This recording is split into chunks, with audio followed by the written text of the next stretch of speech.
ठाकुर जी अपनी दुकान खोल के बैठते हैं नंद भवन के बाहर। जैसे ही दीपावली आती है तो ठाकुर जी अपनी दुकान खोलते हैं, नंद बाबा के पीछे पड़ जाए, बाबा मुंह को दुकान बनवाओ। बोले काय की दुकान? बोले कोई जलेबी बेच रहा है, कोई दिए बेच रहा है, कोई पटाखे बेच रहा है, कोई मिठाई बेच रहा है, मैं बेचूंगा। तो नंद बाबा बोले कहाँ बेचेगो? बोले जितनों सामान है घर में सब बेच दूंगा। और ठाकुर जी पीछे पड़ पड़ के नंदरानी यशोदा से एक दुकान बनवाते हैं अपनी, और वह दुकान में पूरे नंद भवन की सामग्री लेके आ जावे। और बेचे कैसे हैं? पैसा ना लें, वाक्य बदले स्नेह मांगे। जितने ब्रजवासी सामने से जामे सबन को रोक रोक कर ठाकुर जी सब बांट दें, और बदले में कोई धन ना लें, केवल फ्री में मुफ्त की दुकान लगा में ठाकुर जी, वही को हटरी कहें। इतनी प्यारी लीला होती है ठाकुर जी की, मुफ्त की दुकान। और वहां भीड़ लगे महाराज, पूरे गोकुल के लोग सब आ जाएं, सब मांगवे के काजे, ठाकुर जी सब लुटा दें, और नंद बाबा यशोदा भी लाला को खूब संग दें, सब सामग्री लुटा दें महाराज। तो दीपावली को सब लोग इंतजार करें कि भैया लाला की दुकान पर चलेंगे, क्यों लाला सब मुफ्त में देखो। एक बार कहा हो वहां और भी दुकानें लगती, सारे दुकानदार सब आए नंद बाबा के पास, बोले बाबा तुम हमारी जो है का रोजी रोटी पे जो है का ऐसे आप लोग आक्रमण कर दे हो। नंद बाबा बोले कहा भयो? बोले लाला जो है का फ्री की मुफ्त की दुकान लगा ले, और सब लोग यहीं ते ले लेके जामे, हम लोगों तो कोई कुछ खरीदे ही ना, हमारे घर ही ना चले। नंद बाबा ने इस बार दीपावली पर लाल जी से मना कर दिया, बोले लाला अब के दुकान ना लगेगी। ठाकुर जी बोले क्यों ना लगेगी? बोले वो दुकानदार सब कह रहे कि उनकी दुकान में कुछ बिके ही ना है, सब तोते ही लेके जामे, क्योंकि तुम मुफ्त में बांट दे। ठाकुर जी गए और जितने दुकान वाले एक उन सबन की सामग्री खरीद लाए और उन सबन को धन दे आए। बोले मैं बेच दूंगा, तुम लोग धन ले लो, लेकिन मेरी दुकान तो लगेगी। सो ये ठाकुर जी अपनी दुकान खोल के बैठते हैं हटरी, और उसमें 7 तारीख को लाल जी विराजे, और फिर उसमें सुख देकर के ठाकुर जी सबको फिर वहीं चौसर खेलते हैं, आनंद करते हैं। तो इतना सुंदर उत्सव में आनंद आता है। ठाकुर जी चौसर खेले, एक पक्ष से किशोरी जी के एक भाव के व्यक्ति बैठे, एक तरफ से ठाकुर जी के, दोनों में चौसर हुई और किशोरी जी जीत गई। उसमें ठाकुर जी ने अपनी पीतांबरी दाव पे लगाई पहले, किशोरी जी जीत गई। फिर दोबारा में ठाकुर जी ने अपनी वंशी लगाई, किशोरी जी बोली या तो हम जीतेंगे, हार रही थी लेकिन छलबल करके जीत गई। बहुत सुंदर आनंद आया था उत्सव में। तो उत्सव करने हैं ना तो बंधुओं, पारंपरिक ढंग से ठाकुर जी के उत्सव करो, किसी का भी जन्मदिन हो आदि कुछ भी हो, फिर देखना आनंद किसे कहते हैं। नंद बाबा के यहां लाला को जन्म भयो, पर नंद बाबा ने सबसे पहले ब्राह्मणों को बुलाया, और ब्राह्मणों ने आकर के मधुर स्वर में वाचयित्वा स्वस्तेनम जात कर्मात्मजस्य वै कारयामास विधिवत् पितृदेवार्चनम तथा। स्वस्ति वाचन किया सब ब्राह्मणों ने, वेद ध्वनि से ठाकुर जी का उत्सव प्रारंभ हुआ। सबसे पहले ब्राह्मणों ने वेद ध्वनि की है, और उसके बाद ठाकुर जी ने सबको बधाई हो कह कह करके नंद बाबा ने सबको बधाई दी। सब ब्रजवासी गा रहे हैं, नाच रहे हैं, आनंद मना रहे हैं। सब आकर के लाला को आशीर्वाद दे रहे हैं, जुग जुग जीवेरी यशोदा मैया तेरो ललना, जुग जुग जीवेरी यशोदा मैया तेरो ललना, जुग जुग जीवेरी यशोदा मैया तेरो ललना, जुग जुग जीवेरी यशोदा मैया तेरो ललना। आज ये मंच पे इतने सारे गोपाल जी बैठे हैं,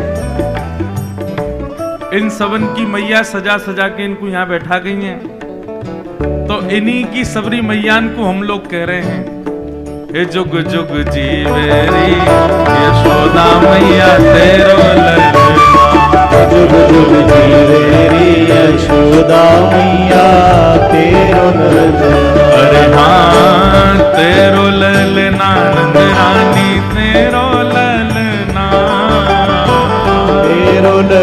मैया नंद रानी तेरो ललना, तेरो ललना महारानी तेरो ललना, तेरो ललना महारानी तेरो ललना, जुग जुग जीवे री यशोदा मैया तेरो ललना, जुग जीवे री यशोदा मैया तेरो ललना, जुग जुग जीवे री नंदरानी मैया तेरो ललना, जुग जुग जीवे री यशोदा मैया तेरो ललना, बड़े भाग ते यशोदा मैया ऐसो सुत तिन जायो, बड़े भाग ते यशोदा मैया ऐसो सुत तेने जायो, बड़े भाग ते यशोदा मैया ऐसो सुत तिन जायो,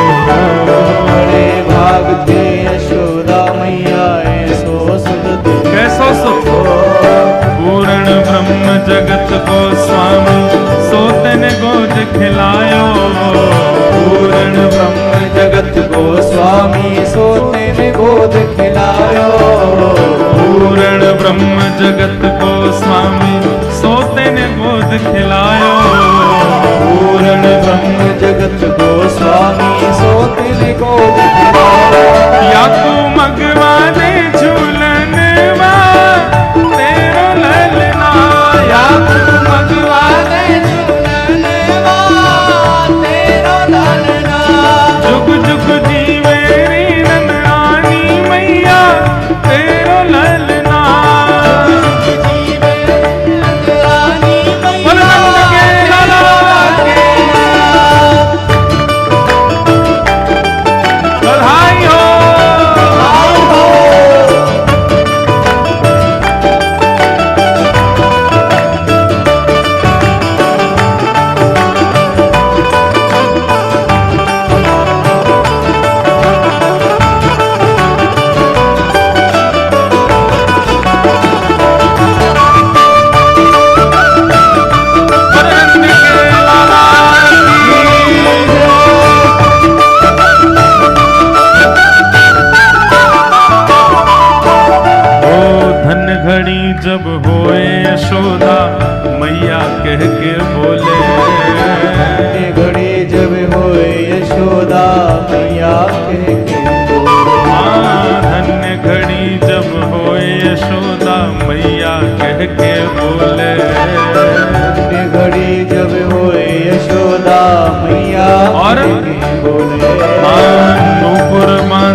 बधाई बधाई हो।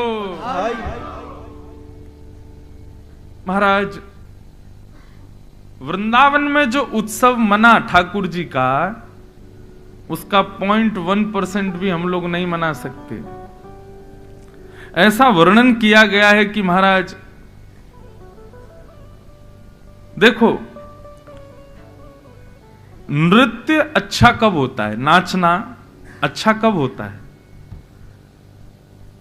या तो कोई सीख करके नृत्य करे, परंतु कई बार सीखे हुए लोगों का नृत्य भी कभी कभी फीका लगता उन लोगों के आगे जो बस आनंद उत्सुक होकर के बस नाचने लगते हैं।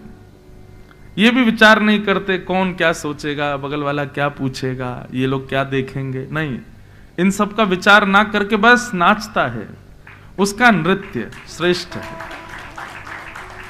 ब्रजवासियों की स्थिति ऐसी ही है। अब यहां 4 लोग उठते हैं, बाकी के लोग उनको देखते हैं, कैसे नाच रहे हैं देखो। क्यों ऐसा विचार करने? देखो, हमारी तो मर्यादा है कि हम व्यासपीठ से उठ नहीं सकते।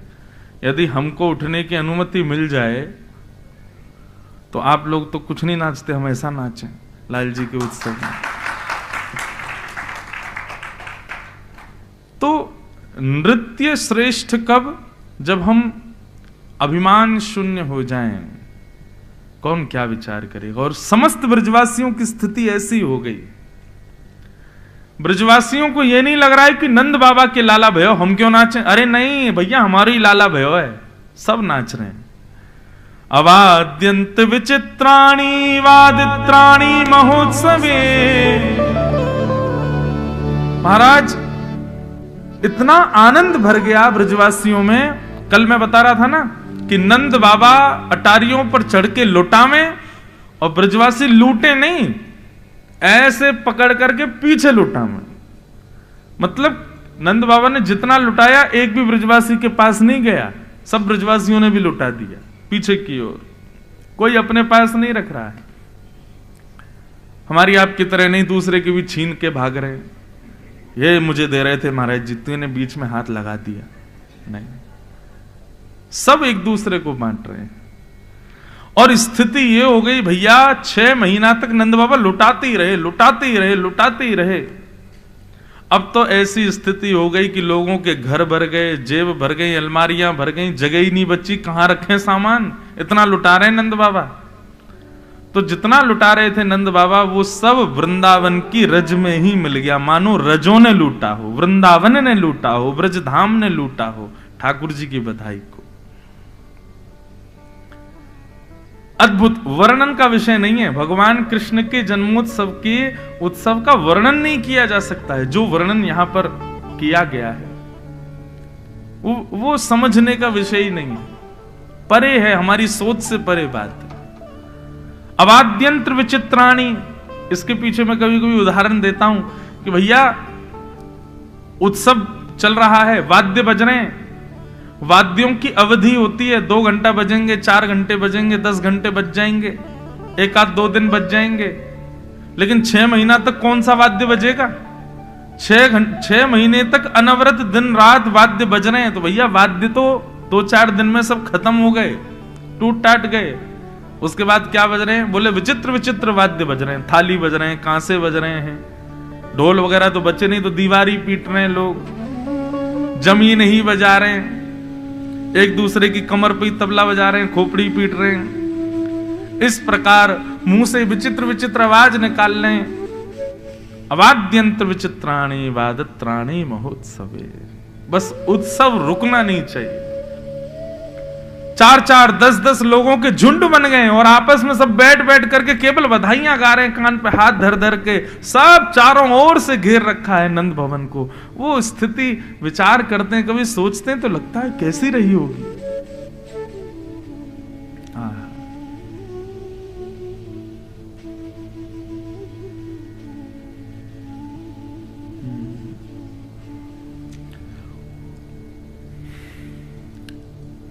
भगवान का मंगलमय जन्मोत्सव मन रहा था, तभी कंस के द्वारा भेजी गई पहली राक्षसी पूतना का वहां आगमन हुआ। बंधुओं, पूतना ने कंस को वचन दिया था कि मैं आपके शत्रु को मार दूंगी। कैसे मारोगी? तुम्हारा रूप इतना भयानक, कैसे ढूंढोगी कहां है क्या है? पूतना ने बहुत अच्छी युक्ति बताई। 10 दिन के अंदर जितने बालकों ने जन्म लिया, मैं सब घरों में जाऊंगी, रूप बदल करके सुंदर बन के जाऊंगी। मेरे से आकृष्ट होकर के उनकी माताएं बालकों को मेरी गोद में देंगी। मैं अपना पयोधर पान कराऊंगी। पयोधर पीते ही बालक के मुख में विष जाएगा। मैं अपने विष लगा के जाऊंगी पयोधर में, विष पीते ही बालक मर जाएगा। और पूतना ने एक अत्यंत सुंदरी का रूप धारण किया और रूप धारण करके पूतना पहुंची गोकुल। अनेक बालकों को मारती हुई जैसे ही गोकुल पहुंची, पूतना को लग गया कि जरूर महाराज कंस के शत्रु का जन्म यहीं हुआ है। और जैसे ही प्रवेश किया गोकुल में, उसकी मधुर चाल, सब बनावटी थी। चाल भी बनावटी, रूप भी बनावटी, मुस्कान भी बनावटी, सब कुछ उसका बनावटी था, बस दूसरों को आकर्षित करने के लिए। क्यों? क्योंकि पूतना जानती है कि मानव स्वभाव है, वो अनजान व्यक्ति पर भी विश्वास कर लेता है यदि उसके वस्त्र सुंदर हो और रूप सुंदर हो। ये हमारा स्वभाव है कि नहीं? कोई अनजान व्यक्ति हो लेकिन उसके वस्त्र ज्यादा बढ़िया ना हो, रूप भी इतना सुंदर ना हो, हमारा विश्वास नहीं होगा। लेकिन अनजान व्यक्ति है, वस्त्र अच्छे पहने, रूप अच्छा है, तो हमारा उस पर विश्वास अपने आप हो जाता है।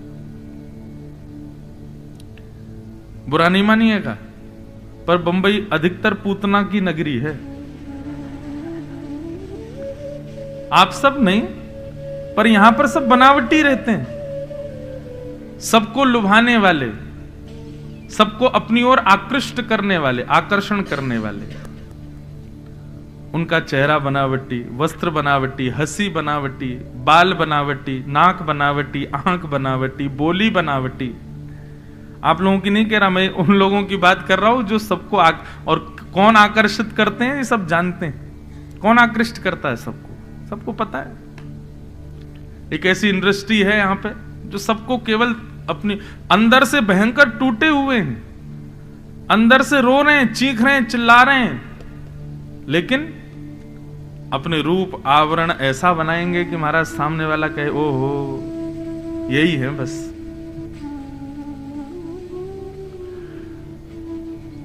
तो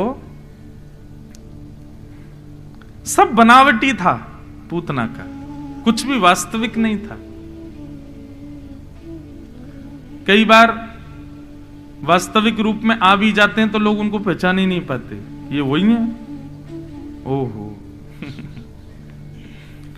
मेरा अभिप्राय मेकअप से मत लेना आप लोग, सौंदर्य जो बाह्य लगाते हैं उससे नहीं। हम अपने विषय पे ही चलें। तो पूतना को देख के सब मोहित हो गए।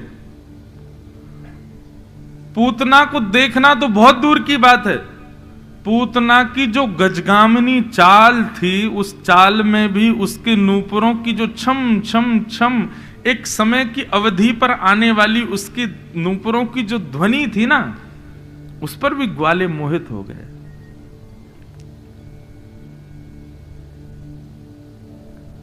छम छम छम पायल की झनकार सुन रहे हैं, ग्वाल वाल सब गा रहे हैं, नंद घनानंद भयो जय कन्हैया लाल की। जैसी छम छम आवाज सुनी तो पीछे मुड़ करके ऐसे देखा, ऐसे देख करके जैसे सामने देखते तो स्तब्ध हो जाते और पीछे देखे पर उसी को ही देखते। नूपुरों की ध्वनि देखो, गजगामिनी चाल देखो, इसकी मनोहर नेत्र देखो, नाक देखो, मुस्कान देखो, सब मोहित हो गए पूतना के ऊपर। कितनी सुंदर। आप कहेंगे कि पुरुष मोहित हुए होंगे ना, गोपियां भी मोहित हो गई। कुछ गोपियों के पास जाकर के पूतना ने केवल इतना कहा, अरे सुनो ये नंद भवन कहां है? तो पहले तो स्वर सुन के गोपियों के आंख बंद हुए, बोले आहा इतने मधुर स्वर, कौन है भैया? पीछे मुड़ करके देखा तो रूप देख करके तो मुंह खुले रह गए, आंखें खुली रह गई, इतनी सुंदर। भैया हमने तो ब्रज में कभी इतनी सुंदर कोई देखी नहीं, कौन है ये?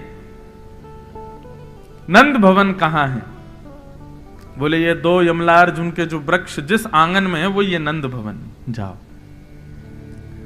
2-4 ग्वाले तो दौड़े दौड़े मैया के पास गए, बोले मैया तू बहुत पीछे पड़ी रहे, मेरा ब्याह कर ले, मैं तैयार हूं ब्याह करवे को। कौन ते करेगा? देख वो जा रही का बात करा दे, कितनी सुंदर है मैया, यही ते करा दे हमारा ब्याह। कहने का अभिप्राय पूतना ने सबको अपनी ओर आकर्षित कर लिया अपने रूप से, अपने भाव से, अपनी बोली से, जो कि सब बनावटी था। पूतना ने जैसे ही नंद भवन में प्रवेश किया, यशोदा मैया भी मोहित हो गई पूतना के ऊपर, इतनी सुंदर।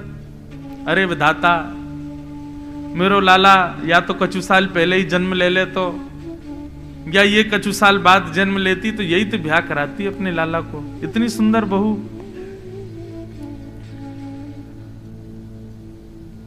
हमारा स्वभाव है बंधु, हम रूप और वस्त्र इनको प्रधानता ज्यादा देते हैं। रूप और वस्त्र को प्रधानता देने का मतलब हम व्यक्ति का प्रभाव देखते हैं, हम उसका स्वभाव नहीं देखते। और यहीं पर हम संबंधों में मात खा जाते हैं।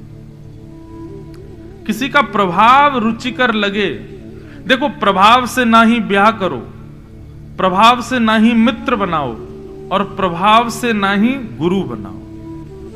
इन 3 चीजों में प्रभाव को प्रधानता मत देना। पहली बात, मित्र को प्रभाव देखकर नहीं बनाना। पत्नी और पति, अपना जीवन संगी, उसका भी प्रभाव मत देखना। उसके प्रभाव कैसा, वो पढ़ने में कैसा, या पढ़ाई तो बहुत दूर की बात, उसका रूप या उसका श्रृंगार या उसका जो उसके रूप आवरण है बाहर के, उस पर रीझ करके ब्याह मत करना। और तीसरा, गुरु भी प्रभाव देख करके मत बनाना। इन 3 संबंधों में स्वभाव को प्रधानता दो। मित्र किसको बनाना है? रूप भले ही नहीं है, स्वरूप भले ही नहीं, स्वभाव बहुत अच्छा है। पति या पत्नी जीवन संगी किसको बनाना? रूप भले ही इतना शोभादायी नहीं है, स्वभाव बहुत मधुर है। और गुरु भी प्रभावशाली कितने हैं ये देख करके नहीं, स्वभाव कैसा है, ठाकुर जी के प्रति प्रीति कैसी, ये देख करके बनाओ। लेकिन पूतना के सब प्रभाव पर मोहित हो गए।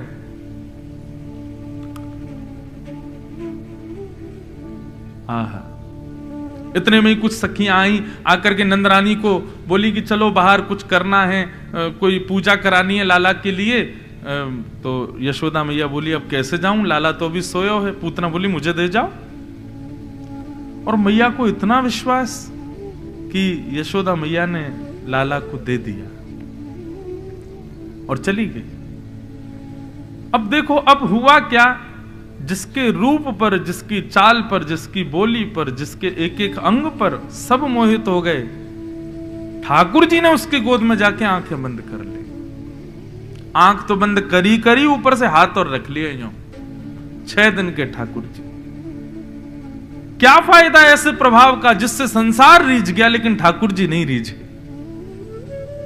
मीराबाई को कोई फिक्र नहीं थी कि मुझसे कोई रीझे ना रीझे, मेरे श्याम सुंदर मुझसे रीझे बस। सूरदास को कोई चिंता नहीं थी कि कोई मुझे अंधा कहे, कोई मुझे नेत्रहीन कहे, कोई कुछ कहे, मेरे श्याम सुंदर मुझसे रीझे बस। तुकाराम जी, नामदेव जी, इनको किसी को चिंता नहीं थी कि संसार हमसे रीझे। नामदेव जी के विषय में तो कथा आती है कि श्री नामदेव जी का नाम ही इसीलिए नामदेव था क्योंकि वो नाम को ही सर्वधन मानते थे। एक बार नगर में कोई बहुत बड़ा दानी आया, दान करता था। किसी ने जाके कहा, बोले कि तुम नामदेव जी को दान करके दिखाओ। नामदेव जी को बुलाया तो नामदेव जी बोले, भैया देखो, ना तो हम संत हैं ना हम ब्राह्मण हैं, हमको क्या दान दोगे। दानी व्यक्ति उसने कहा, नहीं नहीं, देना तो आपको ही, आप आओ। नामदेव जी पहुंच गए। नामदेव जी बोले, शर्त हमारी ये रहेगी, जो हम मांगेंगे वो देना पड़ेगा। बोले, आप मांगो, क्या चाहिए। नामदेव जी ने एक तुलसी पत्र पर रा लिखा, केवल रा, और उस तुलसी पत्र को तराजू के एक पल्ले में रखा। बोले, इसके समान भार भर करके सोना चांदी जो तुम देना चाहो दे दो। पूरा राम नाम भी पूरा नहीं लिखा, रा लिखा केवल। दानी हंसने लगा, बोले आपको शर्म नहीं आ रही होगी मांगने में, मुझे देने में आ रही है। नहीं नहीं, पड़ला भारी हो जाएगा आपका, मैं लेके चला जाऊंगा। तो बेचारे ने मन में विचार किया कि अब रा अक्षर लिखा है तुलसी पत्र के ऊपर, तो 1 तोला 2-4 तोला सोना उसमें दूसरे पड़ले में रख दिया, परंतु भारी नहीं हुआ। थोड़ा और सामग्री मंगा करके रख दी, लेकिन भारी नहीं हुआ।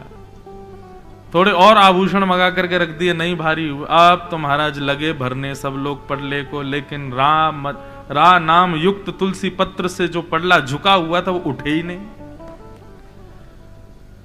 इतनी संपत्ति महाराज भर दी, राजा ने अपनी पूरी संपत्ति लगा दी, लेकिन उस रा अक्षर के समान संपत्ति नहीं हो पाई। अंत में ब्राह्मणों ने आकर के कहा, बोले राजन तुम समझ नहीं रहे हो, ये इनका भजन है एक पड़ले में, तुम एक काम करो, तुम बहुत भजनानंदी हो, तुमने असंख्य दान किया है, तुमसे बड़ा दानवीर पूरे सृष्टि में कोई नहीं है। आज तक तुमने जितने पुण्य किए हैं उन पुण्यों का बल हाथ में लेकर के जल वो छोड़ो, तब ये ऊपर उठेगा। राजा ने किया। महाराज अपने सारे समस्त जीवन के पुण्य का बल हाथ में लेकर के संकल्पित करके पड़ले पर छोड़ा, तब भी वो रा शब्द ऊपर नहीं हुआ। अंत तो गत्वा नामदेव जी के चरणों में गिर गया। बोले कैसे होगा ये? बोले राजन, भगवान नाम महिमा है ये। ठाकुर जी के नाम को तुम पूरी सृष्टि भी रख दोगे तो भी ये ऊपर नहीं हो पाएगा। मैं तुमको यही बताना चाहता हूं, मुझे दान की आवश्यकता नहीं। क्यों? क्योंकि ये राम नाम मेरे पास है। मेरे पास में वो नाम विद्यमान है जिसके आगे तुम्हारा पूरा वैभव फीका पड़ जाएगा, उसकी तुलना नहीं कर पाएगा। तो मेरे पास तो ये है। अब तुमको भी यही कहना चाहता हूं, ये ज्यादा अपने धन प्रलोभ में मत रहो, सबको दान देते मत रहो। देना है तो सबको राम के नाम का दान करो, सबको कृष्ण नाम दान करो। तो ये भक्तजन, इनको फर्क नहीं पड़ता कि संसार में हमसे कोई रीझे नहीं रीझे, हमारे श्याम सुंदर रीझे बस। रूठे चाहे राजा वासे कछु न काजा, एक तू ही महाराजा और कौन पास जाएंगे। रूठे चाहे भाई वासे कछु ना भलाई, एक तू ही है सहाई और कौन को सराए। रूठे चाहे शत्रु और मित्र आठों याम, एक तेरे चरणन के नेह को निभाएंगे। जग सारा झूठा एक तू ही है अनूठा, रूठ जाए चाहे सारा जग पर तू ना रूठा चाहे। कोई भी रूठ जाए हमसे, हमारे पंडरीनाथ हमसे कभी ना रूठे। पूतना का कितना बड़ा दुर्भाग्य, कितना बड़ा दुर्भाग्य। भगवान के पास चली गई, भगवान के सन्मुख चली गई, ठाकुर जी उसकी गोद में लेटे, लेकिन फिर भी ठाकुर जी के नेत्रों की पात्र नहीं बन पाई। वो कितना बड़ा दुर्भाग्य है पूतना का। मुझसे यदि पूछा जाए कि राक्षसों में सबसे बड़ा दुर्भाग्यशाली कौन, तो पूतना है। इतना सामीप्य मिल गया उसको भगवान का, फिर भी भगवान के नेत्रों की पात्र नहीं बन पाई। बंधु, हम भक्ति क्यों करते हैं? आपके जो भी डेफिनेशन है, आपकी जो भी इच्छाएं हैं अपने पास, आप उसको सजा के रखिए, लेकिन मेरी एक बात मानिए, हम भक्ति इसीलिए करते हैं, हम वैष्णवता इसलिए अपने जीवन में ला रहे हैं, हम भागवत सुनकर के इसलिए भक्ति पथ के अनुगामी बन रहे हैं, ताकि ठाकुर जी के नेत्रों के पात्र बन सके। ठाकुर जी हमको निहारें, इसलिए हजारों लाखों लोग वृंदावन जा रहे हैं, बिहारी जी का दर्शन, राधा वल्लभ जी का दर्शन, राधा रमन जी का दर्शन। वृंदावन में आज भी सुबह की हेडलाइन थी कि कल करीब 5 से 7-8 लाख लोग थे वृंदावन में। यह विशेष बात नहीं है कि वृंदावन में 10 लाख लोग आ रहे हैं, यह विशेष बात है कि 10 लाखों में बिहारी जी किसको निहार रहे हैं, बिहारी जी की दृष्टि किस पे पड़ रही है। श्री राधारमन लाल जी को कौन, राधारमन लाल जी किसको देख रहे हैं? सब राधारमन जी को देख रहे हैं, ये बड़ी बात नहीं, उनकी दृष्टि किस पर पड़ रही है, ये बड़ी बात है।